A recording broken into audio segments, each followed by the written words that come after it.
Parkinson's law is basically a law that says that the work expands to fill the time allocated to it for its completion. Essentially, if you say this task will take 6 hours, you will make it take 6 hours.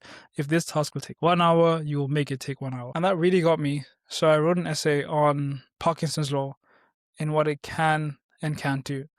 And I wanted to read that out to you guys today. What Parkinson's law can and can't do.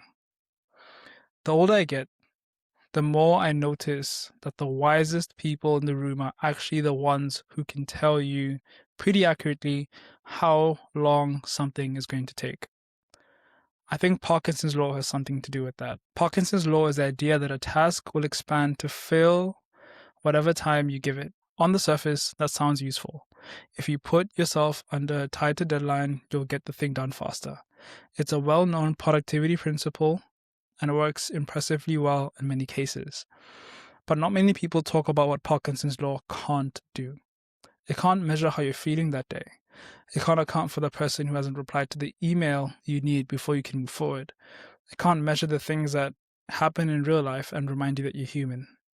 It also can't tell you whether you underestimated the task in the first place. If you're going into something new or you're inexperienced with it, you almost certainly don't have an accurate sense of how long it actually takes. That's not inefficiency, that's just not knowing yet. And then there's the quieter thing that the productivity world tends to forget. Some things just take time.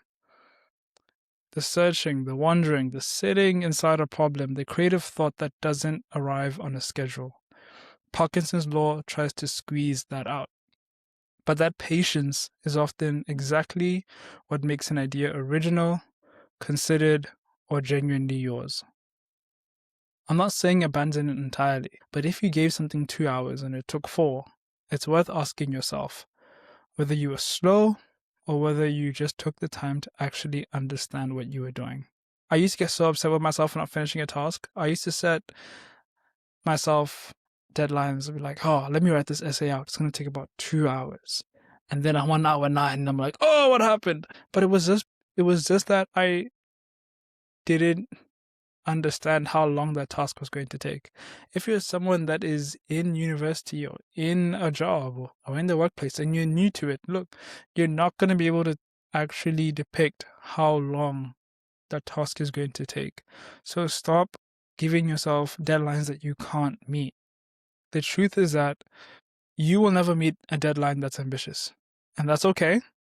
So don't be hard on yourself. Don't attach an emotion to the deadline if you meet it or if you don't. If you meet it, great. But if you don't, add some time, but also don't fall apart.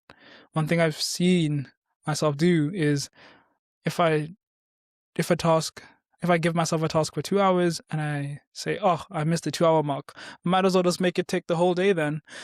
No, don't do that as well. But reassess, reanalyze, and re-see how long a task will actually take. Seek guidance, seek wisdom, and learn.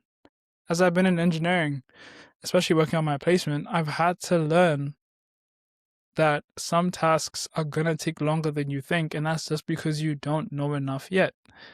Don't fall for the trap of setting deadlines that you can't meet because you don't know how difficult the task is.